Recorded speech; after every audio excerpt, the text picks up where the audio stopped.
Hey, Aaron Adams here, Alpine Capital Solutions. Thank you for joining me for our frequently asked questions series. I want to take 5 to 10 minutes today and talk about leverage and debt. I get the question all the time, can I finance a property that I buy from you? And the answer is yes, and it's also no. I want to talk about why our model is very unique and why you as an investor may want to consider not getting debt, not getting a mortgage on one of the properties that we sell. I made my first $1 million, my second $1 million, and my third $1 million all heavily leveraged. I love debt. I'm a fan of debt. I still incorporate an enormous amount of debt and leverage and loans and mortgages in the investing that I do. However, we feel like the product that we have over the years has really evolved into a very specific niche for you as an investor, and so I wanted to kind of help you understand how our product is positioned to specifically help you in your investing efforts.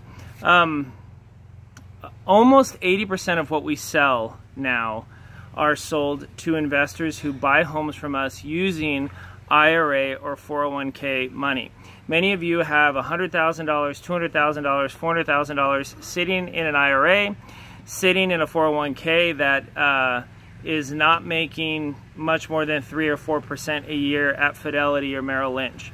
So we have many clients who are looking to upgrade the return on that investment. So they're buying homes from us that are making 7, 8, 9, 10%, just from the rents alone. That doesn't count the appreciation potential or the tax benefits that they're seeing.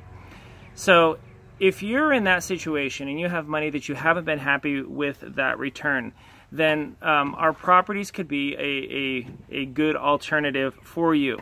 And when you're using money that was unleveraged in the market in your IRA or 401k, then most investors are comfortable not using leverage when they buy those properties from us in their IRA or their 401k. So that's the first kind of difference between the properties that we're selling and properties that other investors would usually buy. If you're an international investor, there really is no opportunity to leverage property when you buy from us. There is no lender in the U.S. that's willing to give an investor who's not from the U.S. a loan on a property, and so you might consider buying unleveraged. But the third kind of motivator and the third reason why we generally discourage 10, 20%, 30% down loans when people are buying from us is because we sell out of our properties every single month. Every month, now going on 2 years, and we've been selling properties for many years, we sell out of all the properties that we have. We have several hundred investors who come back and buy more properties from us every month. We love that. That's a great part of our business. And so we're always selling probably half of our properties to them. And then we meet a handful of new investors every month who we sell properties to. For the most part, we're dealing with a little bit higher net worth client who has an extra couple $100,000 and they just want to put it in these $60,000, $70,000, $80,000, $100,000 cash flow properties. Because our business has been doing so well that we just have investors taking properties from us all cash, it's made us less interested in waiting for you to get a mortgage. We all know that when you buy a property with a mortgage, there's underwriting criteria, you're waiting for appraisals, there's debt to income ratios that you're dealing with, there may be last minute issues with your lender, it takes a lot more time. And so because our business has been doing so well, we have the luxury of saying, we really are only interested in cash buyers. Now I know that if you're an investor and you were interested in buying a property from me and you would like to get a mortgage and put 20% down, that may offend you. And I'm sensitive to that. I feel bad for that. But I want you to put yourself in my shoes for a minute and think about the fact that if you had a business that was so successful that you could insist that investors only buy if they have cash, you would do the same thing. It would make your business easier. I mean, think about your average retail store. Wouldn't it be better for them if they didn't have to accept your credit cards? Because who pays every time you use a credit card to buy a shirt at the mall? The store.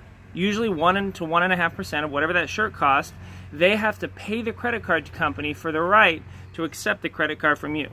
So every mall and every store at every mall would love if you only paid all cash, but they know that their business can't handle that type of insistence where if they said cash only. And so we don't say it with a snob factor. We don't say it with an arrogance factor. We simply say every month we sell out all cash. And so if you're an investor that would like to get leverage, what we usually say is consider buying the property cash, and then 6 months to 12 months after it's seasoned, go do a refinance. That's usually what we say to investors. Now, there's many other companies who would be happy to let you do 20% down and buy from them, but that's really not the customer that we serve. We work with a lot of investors who are using self-directed retirement money to buy houses. We work with a lot of international investors, and then we work with some high net worth investors who just want cash. I have one client that when we started working with them had $15 million in cash sitting in a checking account, and they were making checking account return on investment 1% a year. Think how thrilled they were where they could take several $1 million and put it into properties that are making just 8%, 9%, 10% from the rents. And so that's become more of a client that we work with. So it's not that we don't like leverage. It's not that we don't want to sell a house to you.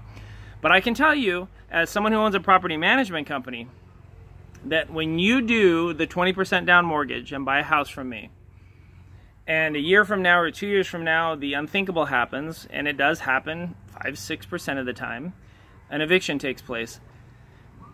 Whereas someone who owns a management company who's been through that, when you have the property and you get a call from me and I say, sorry, you had an eviction, send me $300 for the lawyer. And then I have to call you up a couple weeks later and say, now send me $1,500 to fix the property up. So now you've gone months without rent. You've had to send money for legal. You've had to send money for repairs on the property. And what have you had to do that whole time is pay the mortgage on that property. I have found that nothing makes an investor hate a property more than that scenario. And so what I usually say to investors is, if you don't have $60,000 or $100,000 that you can park it in a property, maybe you shouldn't be buying a rental property at this point. Maybe that $10,000, $20,000 that you've set aside, you should be using it to make more money, do flips, do wholesale deals, grow your net worth so that you do have some cash that you can park and put out of play.